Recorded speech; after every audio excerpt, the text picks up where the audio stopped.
No one paid attention to the old man who walked into the restaurant that afternoon. He wore a simple knit cap, a gray windbreaker with frayed cuffs, and carried a worn cloth bag with a faded kanji character stitched into the fabric. His back was slightly hunched, his pace unhurried, but every step seemed deliberate, as if he were walking along an invisible tightrope only he could see. The revolving door of Shizu Prime closed behind him, with the soft clink of glass and metal. Inside, warm lighting mixed with the scent of fresh fish and the tang of rice vinegar hanging gently in the air. "Are you here for a job?" a young hostess asked, not lifting her eyes from the reservation book.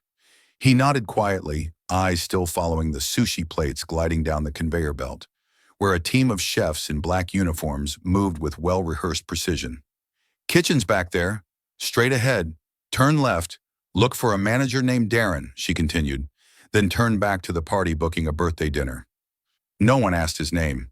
Shizu Prime was one of the most upscale sushi restaurant chains in San Francisco, where each slice of bluefin tuna was cut with millimeter-perfect precision, where customers paid hundreds of dollars to sit at the bar and watch chefs perform each motion like a choreographed dance. But even in a place like this, rot had begun to settle in, something none of the young, polished staff had been around long enough to notice, except one man. The manager named Darren looked the old man over like he was assessing a thrift store item. "Have you worked in a kitchen before?" he asked, suspicion lacing his voice, but too busy to dig further. "I can wipe knives, wash trays, clean the blood from the cutting boards," the old man replied, voice airy yet every word enunciated, as if spoken 1,000 times before. Darren waved him off, half joking. "Start with the cold storage. Wear gloves. Don't drop anything, especially not the knives." The man said nothing. He bowed slightly, then disappeared through the door to the prep kitchen. From that moment on, the restaurant roster listed him simply as Ken, part-time kitchen assistant. No one asked his last name. No one asked anything else. The cold room at Shizu Prime was a steel-walled chamber where the harsh white light bounced off hundreds of boxes filled with fish, seaweed, and imported Japanese ingredients. Ken changed into the uniform, tied on an apron, pulled on gloves, and started with the first knife assigned to him, a long yanagiba, with a blade sharp enough to slice paper midair. He wiped slowly, from hilt to tip, each stroke as rhythmic and meditative as if in prayer. Anyone watching would have thought he was moving far too slowly, but in truth, not a single scratch or speck remained after each pass. That was the first time Emmy saw him. Emmy was a new intern, recently accepted into the main kitchen. She was a Japanese-American born in Oakland, studied culinary arts at a community college, and applied to Shizu Prime not out of a passion for sushi, but because she believed it was the closest path to understanding her grandfather's legacy, a sushi chef who passed away when she was a child.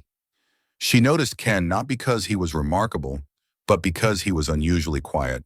In a kitchen where everyone wore Bluetooth headsets and buried themselves in orders, Ken moved as if time ran differently for him, as if the knife wasn't just a tool, but a pen with which to write food. One afternoon, Emmy was carrying in a heavy tub of seaweed when it slipped from her hands, nearly hitting the floor. Ken caught it just in time, his eyes calm, no judgment in his expression. He simply nodded. "Let me place that higher for you." Emmy bowed slightly, murmured a thank you. He said nothing else. Later that same day, a customer at the sushi bar returned a plate of amberjack sashimi. "Lacking balance," they said. Noah, the head chef, a white man with gelled hair who always wore a black uniform embroidered with Executive Sushi Director, stepped forward. He tasted the dish, frowned, then gave a strained smile. Maybe the knife wasn't sharp enough today. He walked back into the kitchen and tossed a blade onto the counter. "Who prepped the knives today?" he asked loudly. Darren glanced over. "The old guy." Noah said nothing, just glared toward Ken, who was quietly stacking knives in the corner. But 2 minutes later, when no one was looking, Ken picked up the knife again, cleaned it once more, then silently adjusted the piece of amberjack on the plate. No one noticed. No one knew, except Emmy, who had been standing behind the salmon rack and saw the whole thing through the frosted panel. Before she could say anything, the dish was reserved to the customer. They took one bite, paused, then nodded. "This is it. Thank you, Noah bowed slightly, smiling with pride. Told you, it was a knife issue. No one said anything to Ken. No one thanked him. He didn't expect it. He simply set the knife down, repacked the tray, and returned to the cold room. Each night after the lights dimmed and the kitchen staff left, Ken remained to clean every single utensil, not because he was asked, but because he couldn't bear to see knives misplaced or stained with oil. He wouldn't accept anything careless done to tools that had once been extensions of his own body. Even if no one knew, no one noticed, no one cared. In a dim corner of the kitchen, beyond the reach of the security camera's glow, there was an old wooden box covered in half a year's dust. Ken sat beside it, gently lifted the lid as if touching a sleeping soul. Inside was another Yanagiba, older, with a cracked wooden handle, and a tiny inscription in Japanese carved into the blade. Takayama. He didn't take it out. He just looked at it, exhaled softly, then closed the lid. No one asked how he knew about that box. No one asked how he knew the code to the old freezer. No one asked, and Ken never answered. Because sometimes to hold on to what's been lost, all a person needs is a knife, a quiet corner, and a memory that doesn't need to be recognized, just relived. The next morning he was the first to arrive. The kitchen doors were still locked, the parking lot scattered with a few luxury SUVs owned by the managers. He sat on the back steps, no phone, no earbuds, just watching the sky shift from pale blue to amber. When Darren arrived and unlocked the door, Ken was already standing, holding a paper-wrapped bottle of green tea brought from home. Darren said nothing, just nodded slightly and walked past. For people like Ken, Darren felt no need for manners or acknowledgement. They were the background, like the kitchen floor, always expected to be clean, but no one remembers who scrubbed it. Ken entered the cold room and began his work, wiped each fish tray, checked the freezer temperature, rearranged the squid so it wouldn't freeze unevenly that day. None of it was part of his part-time job description, but no one complained, and no one gave credit. Around 9 a.m., Emmy entered the main kitchen, carrying a small notebook. Still new, she made it a habit to jot down everything: how to plate dishes, the rice-vinegar ratios, how to smooth the edge of seaweed so it wouldn't crack. But today she brought something different, a photo she had taken the night before, capturing the moment when Mr. Ken silently adjusted the amberjack on the sushi plate. She meant to ask him, "How did you know to do that? Were you a head chef once?" But when she walked into the prep room, she saw him arranging knives for the entire team. A full set of 8 specialty knives, each tucked neatly into a triple-fold cloth wrap like a traditional gift. Every blade in its place, tips aligned, edges not touching. She didn't ask anymore. She simply stood there for a moment, then wrote in her notebook, "The thing no one assigns but someone still does. That's what makes a person different." Meanwhile, upstairs in the office, Noah was meeting with the marketing team. "We'll post the flaming uni volcano roll on Instagram at 4 p.m. Use the sped-up video of me torching the caviar. Remember, sushi now is about visual effects. Flavor isn't what sells. It's the visual experience." His eyes gleamed with confidence. No one disagreed. With over 600,000 TikTok followers, Noah wasn't just a chef, he was an event, a constant performance. He didn't know that downstairs someone was quietly preserving what he had already lost. That evening, the restaurant was packed. A group of Korean businessmen had reserved the bar seats. Noah showcased his sashimi cutting technique, never touching the board, slicing midair with flair. The guests clapped, recorded, nodded in approval. But when the food arrived, an older man in the group took one bite, then set down his chopsticks. He didn't complain. He didn't compliment. He simply said in slow English, "Nice cut, but fish is cold. Still tastes like ice water." Noah overheard, glanced at Darren, then spoke loudly. "Someone probably didn't thaw it long enough." Darren looked toward the cold room. No words, no blame, no proof needed. In a place run on image and branding, every fault needed a name that stuck, and the part-time Asian man was the perfect scapegoat. When the restaurant closed, Ken stayed behind. He didn't explain, didn't defend. He opened the fridge, took out each fish tray, remeasured the temperature, and wrote it all down. Not to prove anything, but to make sure no one else would be blamed next time for the name he now carried, a name no one knew. The next day, Emmy approached him, notebook in hand. She opened it to the photo of the Japanese engraved knife she had found in storage the night before. "What does this say?" she asked. He glanced at it, then answered softly, "Takayama." She tilted her head. "Is that someone's name?" He didn't answer, but in his eyes the light softened, like a memory had just been called. He nodded slightly, then walked into the kitchen, leaving the young woman with a name she'd never heard, but would never forget. In the days that followed, Ken continued arriving early and leaving late. No one asked him to, and no one noticed the consistency, except for Emmy. She began to grow used to seeing his apron hanging neatly by the cold storage door each morning, the paper-wrapped green tea bottle set by the small window overlooking the alley where the trash trucks passed, and the faint sound of knives clinking gently like background music no one noticed. One day, Emmy brought a homemade rice ball, a square shape, the seaweed wrapping slightly off-center. She planned to eat alone in the back courtyard, as she usually did. But that day, Ken was already sitting there. He didn't speak. She hadn't planned on disturbing him, but she eventually sat down beside him anyway. A long pause, a soft breeze. Then he looked at her lunchbox and said quietly, "Your seaweed's too damp. Did you wrap it last?" Emmy nodded. "Next time, pat your hands with a paper towel first. The moisture from your hands softens the nori," he said, like reciting an old formula from memory. Emmy smiled faintly. "You used to be a head chef, didn't you?" Ken didn't answer. He looked at her and nodded, neither confirming nor denying. Then he poured tea from his thermos and placed a small cup in front of her. "Rice balls go better with hot tea, helps the throat," he said. Emmy didn't ask anything else, but she opened her notebook and wrote one line. "No one knows this by accident. He's remembering, not learning." At the same time, inside the main kitchen, Noah was preparing for his next big feature, a rainbow sushi roll made with 6 types of fish dyed using vegetable extracts. It was a dish made for social media, better in color than in taste. He told everyone not to take unauthorized photos. "If anyone posts it from the wrong angle, I'll block you immediately," he said, half joking, but no one laughed.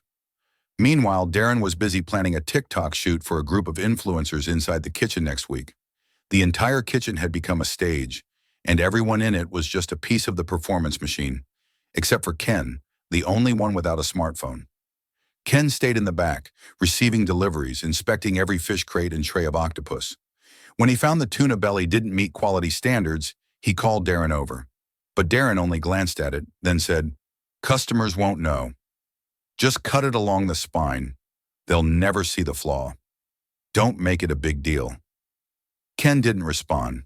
He simply recorded the delivery date, the fish code, and set the flawed portion aside.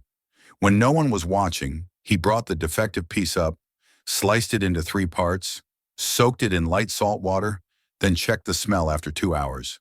Not to prove anything, just to make sure no one would eat something unworthy of being called sushi. That night, a group of Swedish regulars came in, creatures of habit. They ordered the 7-course omakase as usual. Noah, as always, stood at the center of the bar, gripping a knife with a mother-of-pearl handle, showing off his blind cut technique, turning his back to the fish and using a mirror to slice sashimi. Guests filmed, laughed, clapped. But during the performance, Noah accidentally let the knife brush a finished cut. The dull edge left a faint bruise on the surface, almost invisible to the eye. Ken noticed from afar. He frowned slightly, but said nothing. He simply walked around to the waste bin, picked up the fish scrap Noah had discarded, placed it in a tray, inspected the bruised tissue. Then he gently trimmed it off, wrapped it, and stored it in a separate ice pouch in the prep kitchen. No one knew he did that to prevent the bruised fish from being reused. No one knew he had done that out of habit for over 20 years, back when he held the title shokunin at a traditional restaurant in Kyoto. But that belonged to another lifetime. The next morning's staff meeting, Darren said, "There was a complaint about last night's sashimi, slightly discolored in the center." Noah nodded without offering excuses. But after the meeting, he went straight to the kitchen, where Ken was cleaning knives. He leaned against the counter and asked, "Were you the one who prepped the knives last night?" Ken nodded. "Was something wrong?" he replied calmly. Noah didn't answer. He stood there for a moment, then leaned down and whispered, "Please let me do my job. Don't interfere." Ken said nothing, but his eyes did not lower. It wasn't the look of fear. It was the look of someone who had seen enough to know when to speak and when to let others shrink under their own weight. That wasn't the end of it. On a quiet afternoon, Emmy was assigned to make tamagoyaki, Japanese rolled omelet, for a special group of guests. She had never made it at Shizu Prime before. When she asked Noah, he replied, "Look it up online. Nobody here gets personal tutorials." She fumbled for nearly 30 minutes. Each attempt either burned or tore. Nearly in tears, she walked toward the storage room, ready to give up. But Ken was already there. He said nothing, just picked up the pan, turned on the stove, waited for the heat, then poured the first egg layer, tilting the pan and folding it gently with chopsticks like flipping a page in a book. Each layer rolled up smoothly. No puffing, no scorching. She said nothing, just watched. When he placed the egg block on the cutting board and sliced it in half, the inside revealed a perfect yellow, cooked just right, not a single air bubble. He handed her half. "Bite gently, don't chew too fast. You'll know which layer I rolled faster." Emmy took a bite. She couldn't tell. He nodded. "Then it's good." That evening, Emmy's omelet was praised by the guests. "Tastes like something I had as a kid in Tokyo." Noah, hearing that, nodded confidently. "That's my recipe." She just followed it. Emmy turned away, said nothing. But in her pocket was half a piece of paper, handwritten in trembling but clear Japanese. "Low heat. Pour quickly. No waiting. Each layer is a day. You must fold a whole week into one soft block." It was written in Ken's hand. That weekend, the restaurant entered its scheduled deep clean and storage reset, a task typically assigned to interns and part-time staff. Emmy volunteered to help, partly to prove herself, but mostly because she knew Ken would be there. No one ever asked him to come, but he was always the first to touch the old ingredient boxes, check expiration dates, and sort through wasabi packets, seaweed bundles, and soy sauce containers. Items the main kitchen crew considered trivial, he handled with the precision of a librarian. Ken didn't need a recipe. He just needed the smell, the color, and the chill at his fingertips. While shifting a wooden shelf closer to the back wall, Emmy discovered a small wooden box covered in thick dust. It was clear it had been there for a very long time. The dark wood was unvarnished, no lock, and the edges had been rounded by time. Curiosity led her to open it. Inside was a long knife, not the kind commonly used now, but an old yanagiba with a blade longer than usual, a dark ebony handle worn smooth, but the steel still glinting gray beneath the cold lights. Near the hilt, a small hand-carved inscription, "Gao Shan Takayama." She froze. Her hands trembled slightly. Emmy couldn't read full kanji fluently, but the character matched perfectly with the handwriting on the small slip of paper Mr. Ken had given her during the tamagoyaki lesson. She stood still for a few seconds, then carried the knife to the side prep kitchen, where Ken was organizing salmon trays. "Mr. Ken," she called hesitantly. He turned, calm as ever. She held up the knife. This was yours, wasn't it?" He looked but didn't move closer. He just stood still, eyes darkening slightly, as if he'd just come face to face with an old friend he no longer dared to name. He didn't deny it, nor did he confirm. He walked over, reached out gently, and touched the wooden handle. "Who left it there?" he asked, his voice unchanged. "I found it in the back corner behind the shelf," Emmy replied. "No one's touched it in years."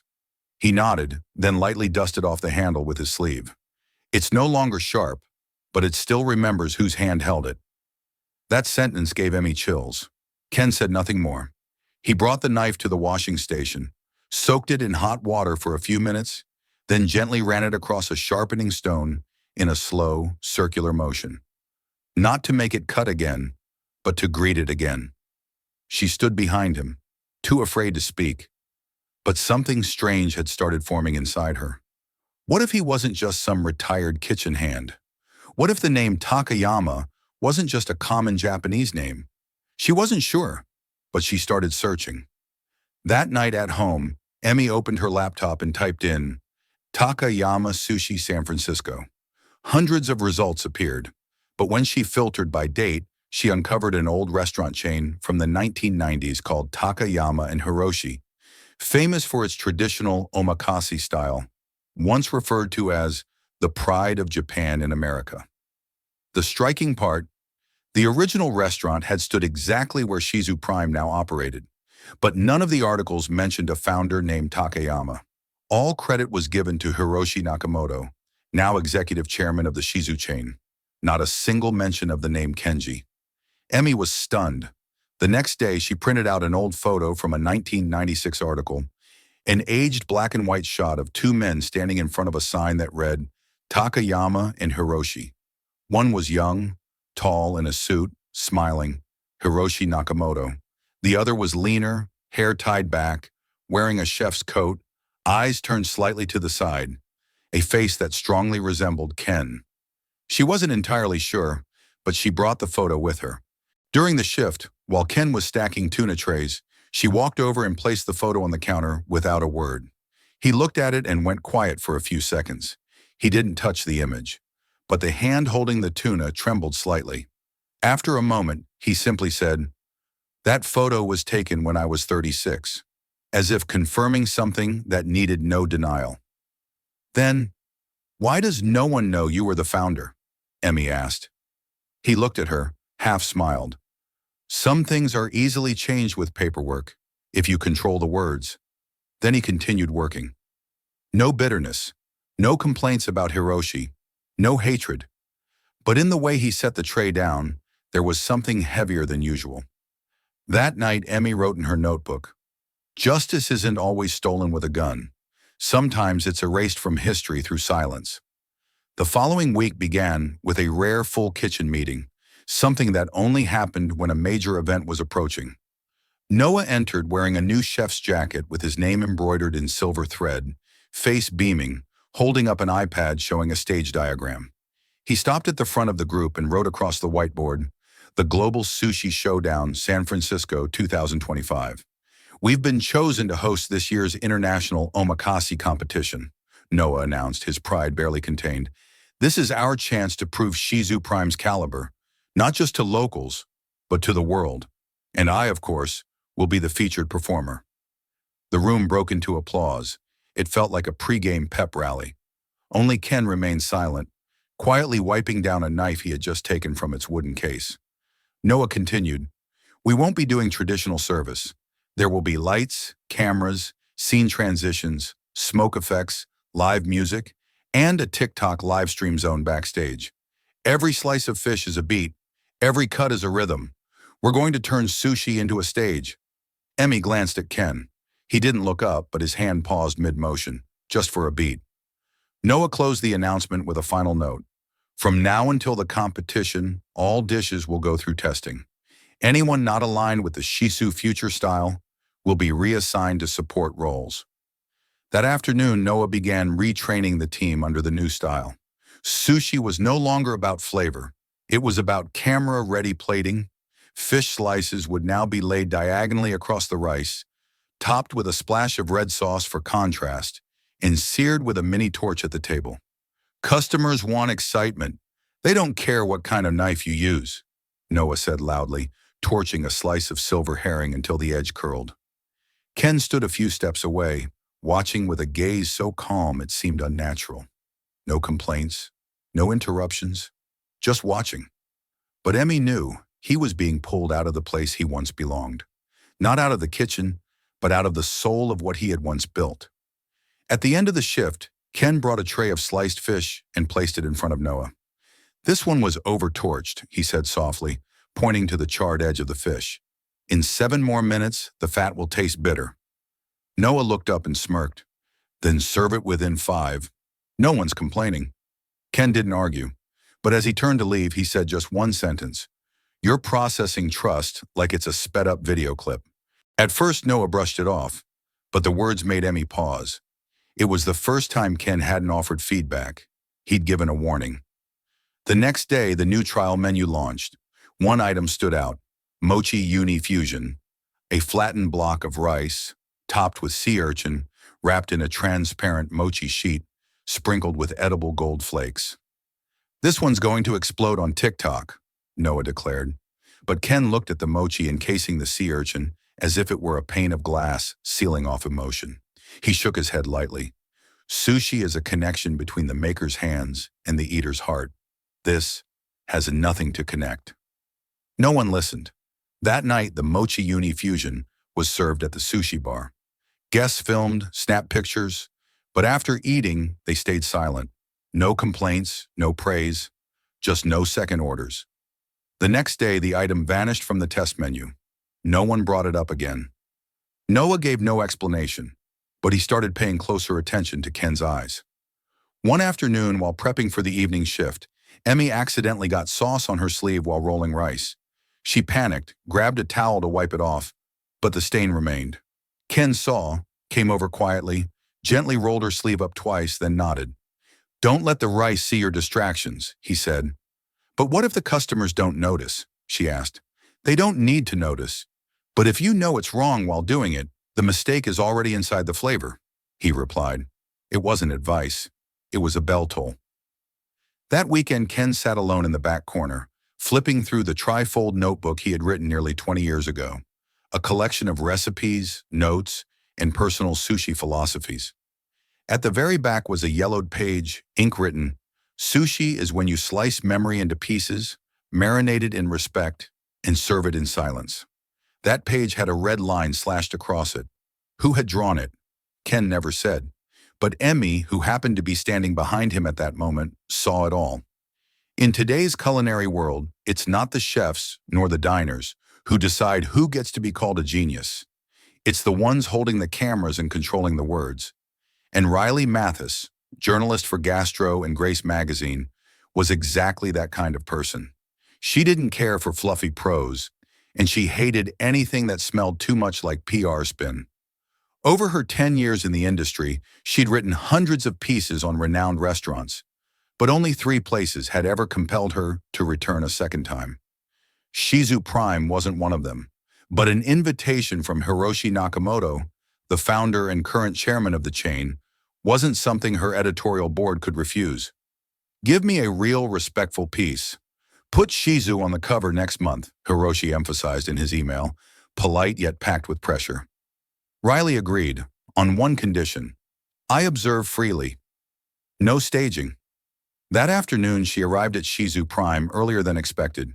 She didn't use the main entrance like the guests, but chose the side kitchen door, the place where a restaurant's soul actually lived. She carried a worn leather notebook, a mirrorless camera, and wore no press badge. The first person she met wasn't a manager nor a celebrity chef, but an old man quietly polishing knives beneath a dim white light. "Hello," she smiled. "Am I too early?" Ken looked up and gave a soft nod. "It's not opening time yet, but if you need a seat while you wait, I have hot tea." She was taken aback, not by the offer, but by his voice. It was spare and warm at the same time, like wood softly tapping against stone. She nodded, pulled out her notebook, and sat at a side table near the knife station.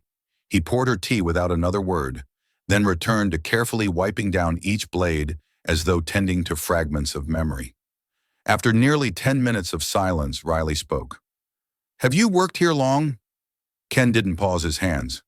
"Not long, but long enough to know this place used to be different." She jotted that down. A simple sentence, but potent.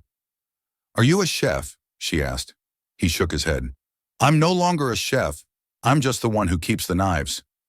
That answer caught her attention, not because of modesty, but because keeper of the knives wasn't a common phrase. Anyone who had written about sushi before would know the deeper meaning behind it. The evening service began. Noah appeared with his usual stage-ready energy. Riley was invited to sit at the bar, where the live sushi performance was set to unfold. Cameras were already prepped. Shizu's internal media team stood in the wings, but she didn't begin filming yet. She preferred to observe. The smell of rice vinegar, the scent of fresh fish, the sound of blades gliding across boards. Everything was by the book. But when the first sushi piece was presented, the light was too harsh, the torch had curled the fish edges, and the sauce overflowed onto the rice. She hesitated. She took a bite. Not bad, but also not necessary. A little later, she glanced toward the far end of the counter and saw Mr. Ken holding a small rice roll wrapped in bamboo leaf, handing it to a junior staff member. No theatrics, no commentary, just simplicity. Riley asked the staffer, "What is that?" "He calls it the shizumaki, the quiet roll. He makes it when the kitchen's slow." She asked for a piece, took a bite. The rice was warm, just right. The slice of pink snapper was thin as mist. The young ginger had been shaved to near translucence. And there was no sauce, just rice and silence. But it stirred something she had forgotten, the feeling of eating not to satisfy, but to feel. She looked up, toward Ken. He wasn't looking at her, but his eyes were following the roll as it made its journey. After the meal, Riley didn't leave right away. She asked for permission to enter the main kitchen, spoke with Noah briefly, polite exchanges, all surface level, nothing real. When she asked about Shizu's history, Noah answered, "It all began with Mr. Hiroshi's vision. He turned sushi into a global language." Riley nodded but didn't write it down. That night, back in her hotel, she opened the photo she had taken in the kitchen. Ken, standing by the fridge, his hand resting on an old Yanagiba knife. In the soft lighting, the engraving on the blade was clear. Takayama. Riley opened her laptop and searched. Takayama Sushi San Francisco history. Search results led her to a sushi chain from the 1990s, Takayama and Hiroshi. She frowned, clicked on an old article. It included a black and white photo, a man in chef's attire, hair tied back, placing a sushi piece on the bar. That face, it was Ken, but younger. She placed that old photo beside the one she had taken that night. No more doubt. The next morning she returned to Shizu Prime early, again through the side entrance, again finding Ken cleaning knives. She set the photo on the table and asked softly, "That's you, isn't it?" Ken looked, stayed silent for a long moment, then gave a quiet nod. "Why didn't you say anything?" she asked. "Because when they erase your name from the menu, you choose to wrap your soul in rice instead of arguing," he replied. Riley didn't write anything more, but she knew her article had just begun, not with Noah, not with Hiroshi, but with the keeper of the knives standing behind the spotlight. Monday, 9 a.m. The main kitchen of Shizu Prime was lit as usual, but something in the air felt different. Every member of the kitchen staff was urgently summoned to the back conference room, a space usually reserved for supplier meetings or social media content shoots. Riley, the food journalist, was also invited per Darren's request. So you can witness how a world-class brand coordinates internally when stepping onto the international stage. No one knew exactly what Noah was planning, but today he wore a crisp, new white chef's coat, sleeves neatly rolled, hair slicked back with care. Beside him sat a large black leather case, something like a custom toolbox. "Thank you all for being here," Noah began, his voice confident and commanding, like someone fully assuming the role of leader. "This week marks a special phase in our prep for the Global Sushi Showdown. This isn't just a competition, it's a stage. And I, along with all of you, am not merely a chef. We are performers, architects of taste, and storytellers with knives and fish." He opened the case. Inside was a set of European imported knives, stainless steel, solid carbon handles, sleek and modern. "Starting today, we're replacing every knife in the main kitchen. Old-fashioned tools just don't cut it anymore." He didn't need to name anyone, but every eye in the room drifted toward the back corner, where Ken was, as always, quietly polishing his knives. Noah pulled out a blade and held it aloft like a teacher unveiling a new discovery. "I want each of you to feel this. There's no adjustment period. The balance, the sharpness, the precision. This surpasses any traditional Japanese blade." Some nodded. Others reached to try. Ken did not. Noah turned, looking directly at him. "Mr. Ken, I know you're used to traditional knives, but I'm asking you not to use your personal set this week. This kitchen needs unity." Ken met his gaze unflinching. He gently placed the polishing cloth on the table. "I understand, but may I ask, what were those knives designed to serve? Speed? Aesthetics?" Noah raised an eyebrow, slightly provoked. "Exactly. And professionalism, too. When we enter the global arena, emotion doesn't beat technique." Ken didn't flinch.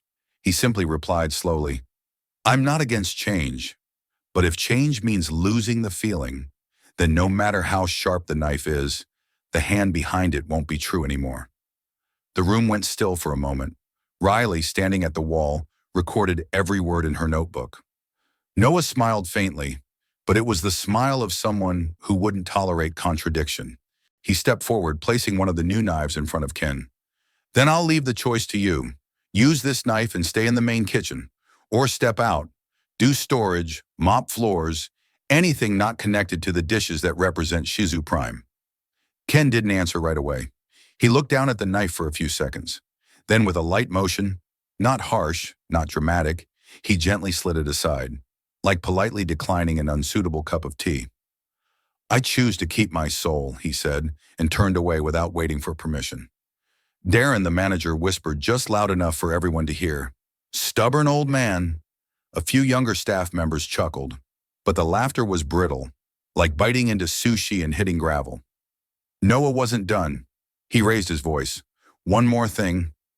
I've been informed that someone's been tampering with the dishes I've plated, adjusting the fish, changing the ginger, even flipping the layout on the plates." Everyone looked around. No one admitted anything, but everyone knew who he meant. Noah paused for effect, then spoke clearly, no longer hiding it. "Mr. Ken, I forbid you from interfering with any dish from now on, and if I find out it happens again, you won't just be reassigned. You'll be removed from the Shizu system entirely." No one said a word. Emmy bit her lip. Riley lowered her camera and stood still. Ken turned back, now standing at the center of the room. He didn't challenge, didn't defend. He simply looked Noah in the eye and said, in a voice calm but firm, "You can forbid me from using my knives. You can forbid me from touching the dishes. But you can't forbid a dish from having a soul, because if it needs lighting to make it shine, then the flavor's already dead." The room fell completely silent. Noah's face reddened, but he held his composure. He turned to Darren. "Get him out of the main kitchen, now." Ken didn't resist. He walked out of the room, not bowing, not bitter. As he passed Emmy, she started to speak, but Riley gently touched her shoulder to stop her. Riley looked at her and whispered, "He knows what he's doing." That afternoon, Ken was in the back, organizing the storeroom, wiping down the frozen fish section, taking inventory of the seaweed bins. He went about each task as if no one had tried to diminish him, as if he was still the one safeguarding the kitchen spirit, even from the outside. And right then, Emmy appeared. In her hand was the knife engraved with the name Takayama. She didn't say much. She just stood there holding it out and said, "Someone still needs you to keep this." Ken took the knife. He said nothing, but for the first time his eyes fell quiet, not out of sadness, but because someone still remembered, because someone hadn't forgotten what he once was. The prep kitchen at night was a place most people avoided, too cold, too lonely, and with seemingly nothing left to learn. But for Kenji, it was the only quiet space remaining in a house that had grown far too loud. It was the last corner without spotlight, without phone cameras filming, without comments or share buttons. There, only the fish, the rice, the knives, and memory remained. After the public humiliation, Ken never returned to the main kitchen. He didn't push back, nor did he show pain. But Emmy knew, by the way he wiped his knives a little slower, the way his fingers gripped the old wooden handle just a bit tighter before each cut, that he was holding his composure not just with logic, but with memories burned into him long ago. She started arriving earlier, volunteering for storage, helping him sort supplies, even just standing nearby as he sliced squid or rinsed vegetables. No one understood why a culinary trainee like her would give up the chance to work beside the head chef, only to retreat to a storeroom with an old man cast aside. But she didn't need to explain. She had learned more in 10 minutes here than in 3 months under Noah's watch. One evening, Emmy brought in a piece of snapper. It wasn't high-grade fish, not the premium cuts Noah used for VIPs, just a leftover piece usually reserved for making broth. But she placed it carefully on the board and looked at Ken. "If it were me, I'd toss it. But if it were you, I think you'd find a way to make something out of it." Ken didn't answer. He simply took the Takayama knife from its wrapped cloth. He glided the blade over the surface of the fish like reading Braille, every ridge and grain like a line of memory. Then he placed the fish atop a sheet of toasted seaweed. He didn't roll it California style, nor did he press it into nigiri. He just formed the rice with his bare hand, so gently that it would fall apart if placed too quickly on the table. Emmy reached to assist, but he gave a subtle nod. Step back. This dish doesn't need two people. She wasn't offended. She understood. He meant this wasn't a lesson. This was a final whisper to the craft. Ken finished. A roll of rice, fish, and ginger. No sauce, no sesame sprinkles. Just a roll so simple, it was almost absurd. Emmy looked at it, puzzled. There's nothing special about it. Just like me, he said, and handed her a piece. She took a bite. The first flavor wasn't extraordinary, just rice, but its warmth calmed the stomach like sipping tea after being unfairly scolded.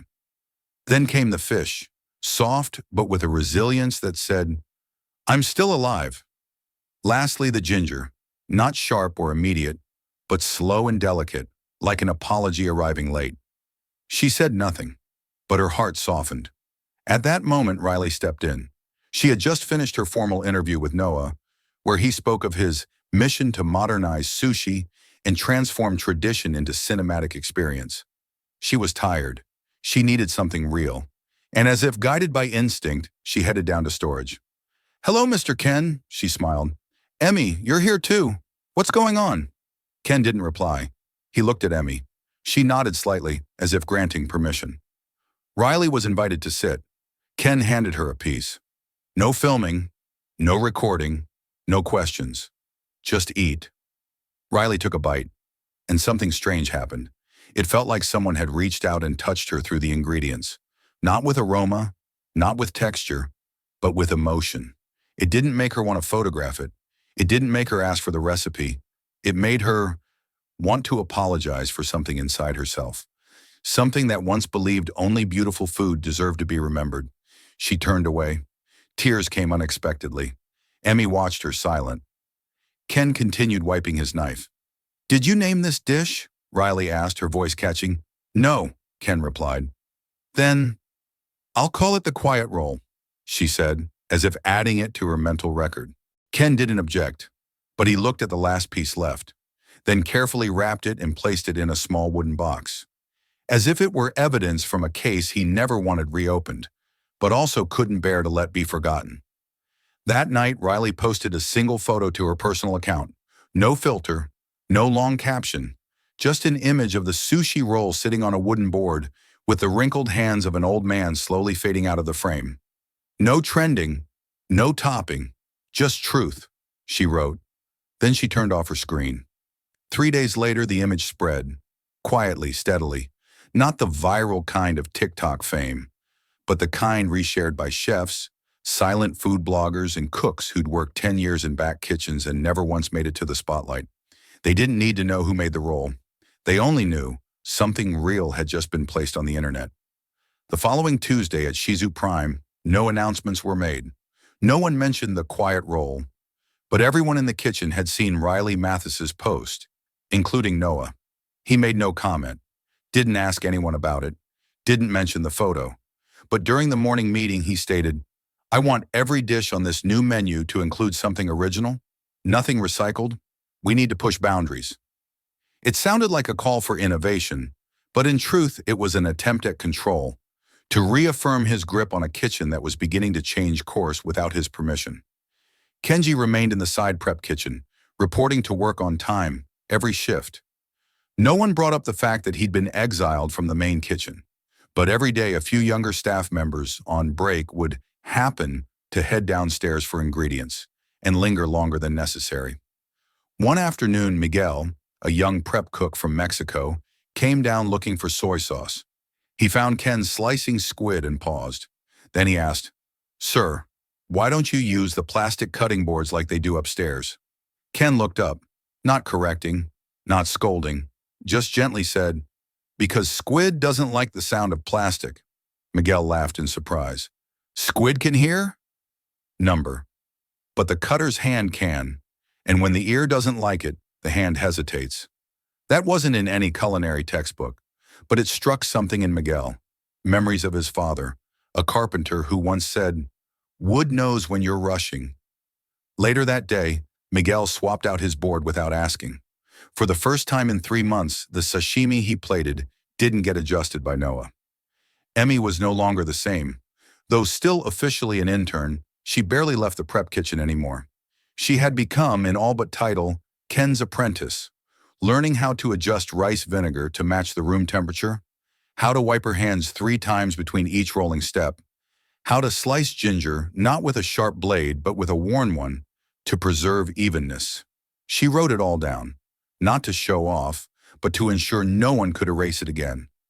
One day she asked, "Why haven't you ever written your name in this notebook?" Ken just smiled. "My name doesn't need to be in there, as long as someone still rolls like this." Riley returned after a week. No heads up, no scheduled appointment. She simply walked straight down to the prep kitchen and knocked. Ken opened the door and let her in, not surprised.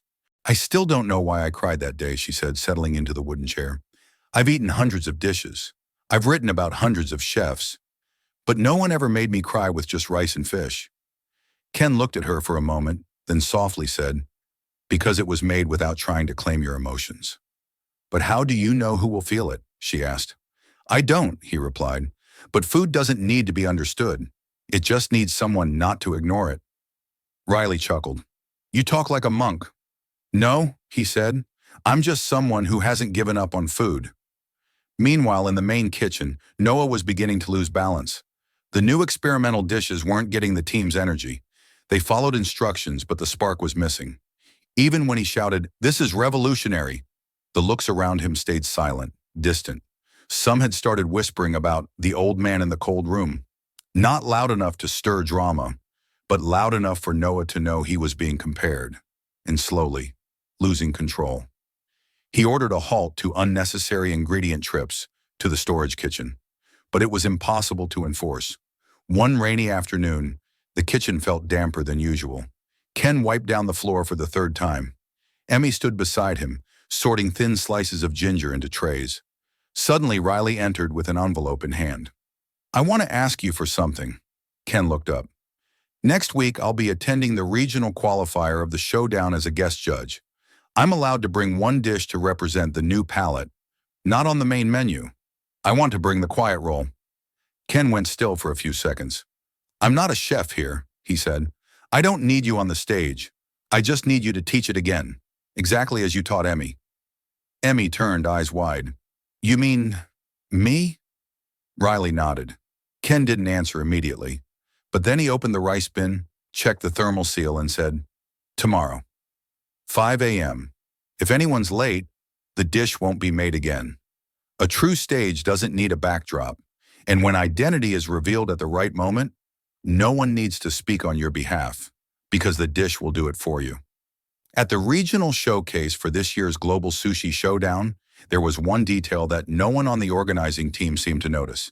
Each competing team had 3 members, but one team had 4.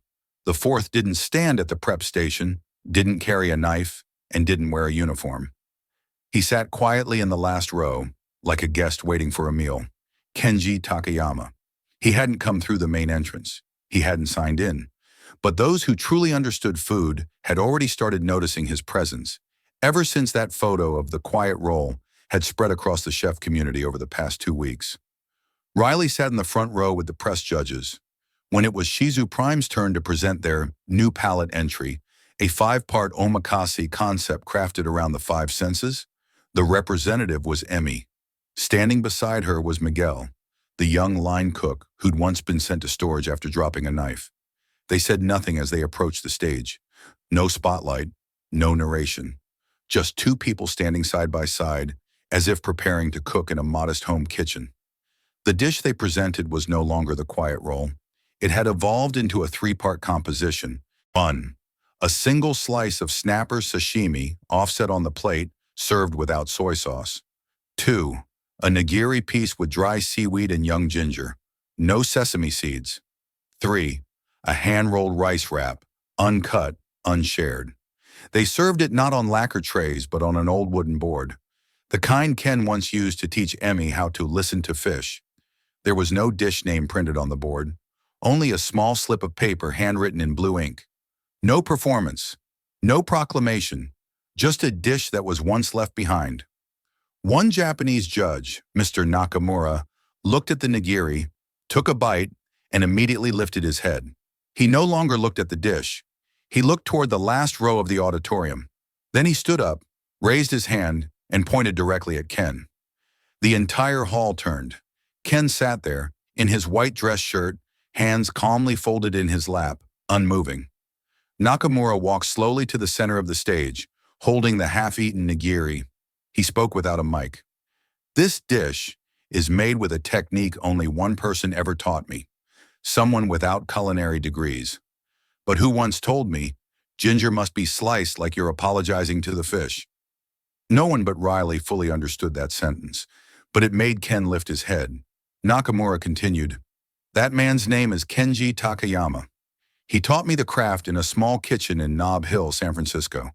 It used to be called Takayama and Hiroshi. Later I heard he left the industry. But no, he didn't leave.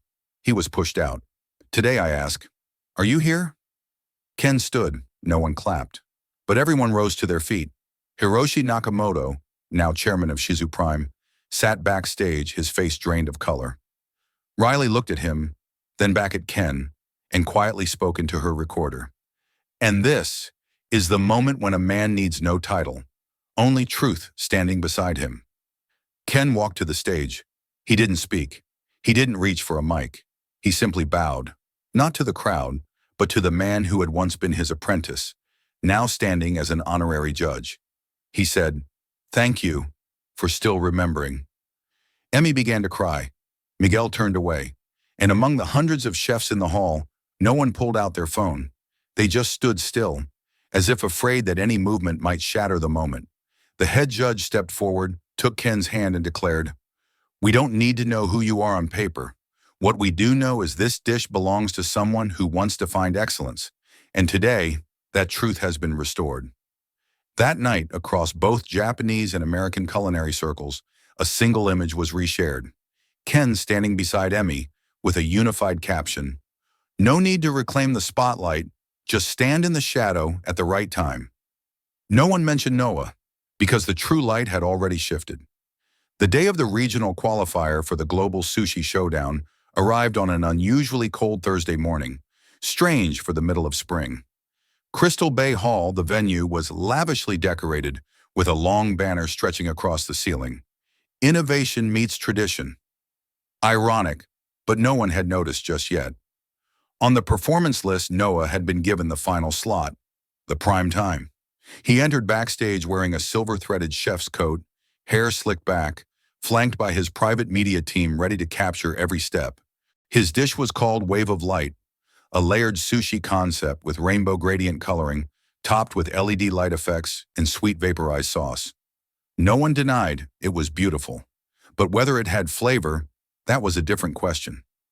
Across the room stood a girl with her hair tied back neatly, dressed in a plain white uniform, silently holding a small wooden box.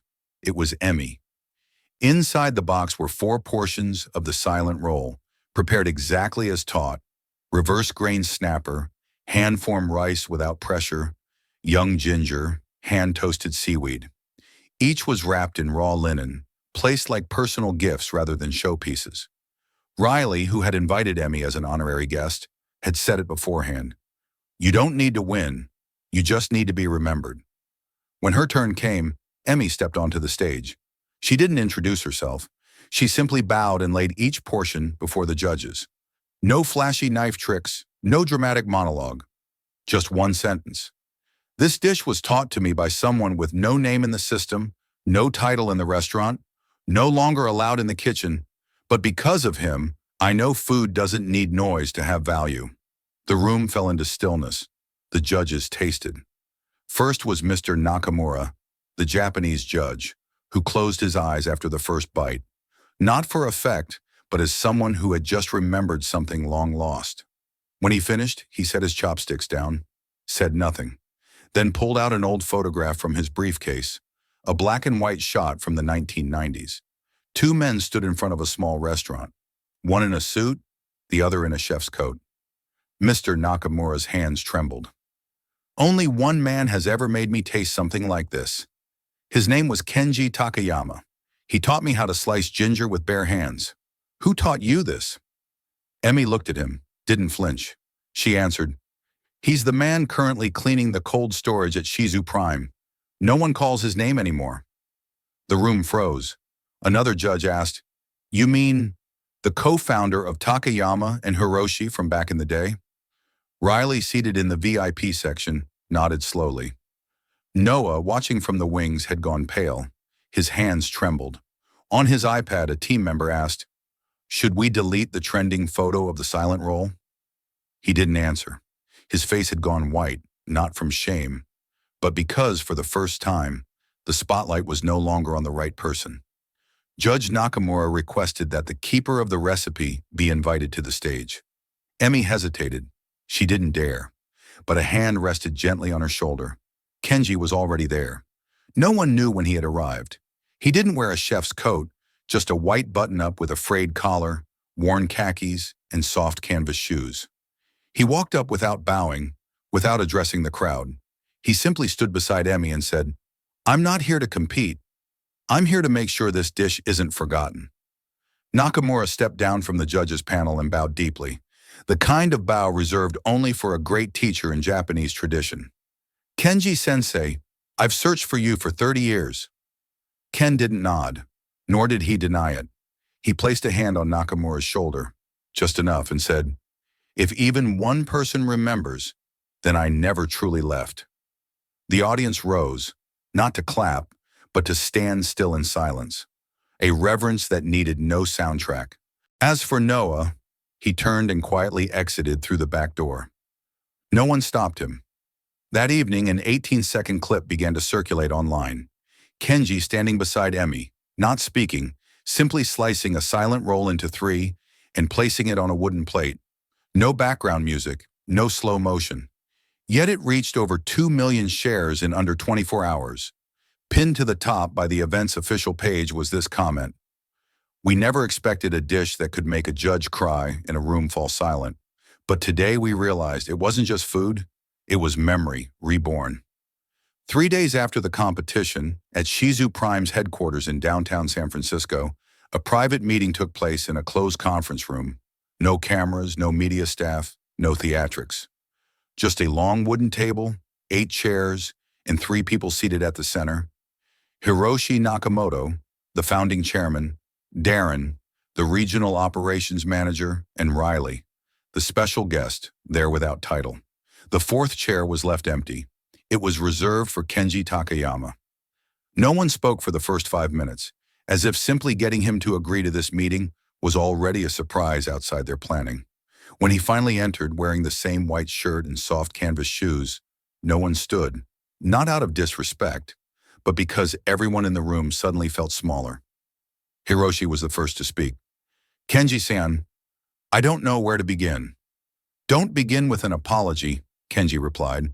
Not bitter, not sarcastic. Begin with this question. What is it you want to keep from this place? Hiroshi lowered his head. No one had expected that the same man who co-founded their first restaurant with Ken 3 decades ago would also be the one who allowed the media team to erase Ken's name from company history. On the grounds that he didn't fit the modern branding strategy, Darren offered Kenji an honorary executive chef title. Riley was more direct. If you want, the entire industry will know you were the true co-founder. But Kenji shook his head. I don't want my name restored. I want the values I upheld to be passed on. To the right people. The room went silent. He continued, a name will fade again when I'm gone. But if someone from this generation knows how to place a slice of fish on rice without stripping it of its soul, then I don't need another title. Riley asked, so what do you want? Kenji turned to Hiroshi, looked at him for a long moment, then said, I want to open an internal classroom. No signage, no media. Just for those who no longer believe they deserve to stand in a kitchen. Hiroshi hesitated. Who would be admitted? Those who were sent to storage, those told they don't fit the style, those who made one wrong dish and were banned from touching fish again, Kenji replied. Darren scoffed under his breath. You want to train failures? Kenji answered, "No. I want to teach people who've never been given the chance to fail the right way." 2 weeks later, the small room behind Shizu Prime's warehouse was cleaned out, repainted, fitted with wooden stoves, bamboo cutting boards, no spotlights. The space was quietly named the Second Blade Room. No one outside the company knew it existed, but each day, Emmy, now promoted to acting sous chef, would lead in one person, then two, then three. They were all staff who had once been scolded for not fitting the new style, had dishes sent back, had dropped knives, and had never been retaught with kindness. Kenji didn't lecture much. He simply repeated the movements. Slice a piece of fish, roll a ball of rice, wipe a knife after every third use. Each session lasted only 20 minutes. If you were late, you didn't learn that day. If you were in a rush, you didn't get to hold the knife. There were no scores. Only one question asked at the end of each class. Did today's dish make you feel worthy of walking back into the kitchen? A line cook named Danny, once screamed at by Noah as just a garnish guy, cried after his third session. He said, "I didn't think I even wanted to be in a kitchen anymore, but now I don't want to leave." As for Noah, since the day he left the competition, he hadn't returned. He deleted his Instagram, canceled all media contacts. No one knew where he had gone, though Riley once received a text from an unknown sender. "I didn't lose. I just saw someone play a longer game." Hiroshi, after that meeting with Kenji, voluntarily signed a new internal brand directive. No press release was made, but a small line was quietly added to the very bottom of Shizu Prime's official website, under the Our Philosophy section. Our original inspiration came from someone who never asked to be remembered, but thanks to him, we haven't forgotten. No one said Kenji had won, but everyone knew the culinary world had just recovered something greater than fame, a sense of justice that doesn't need to perform. The first Monday after the competition, the main kitchen at Shizu Prime resumed operations as usual.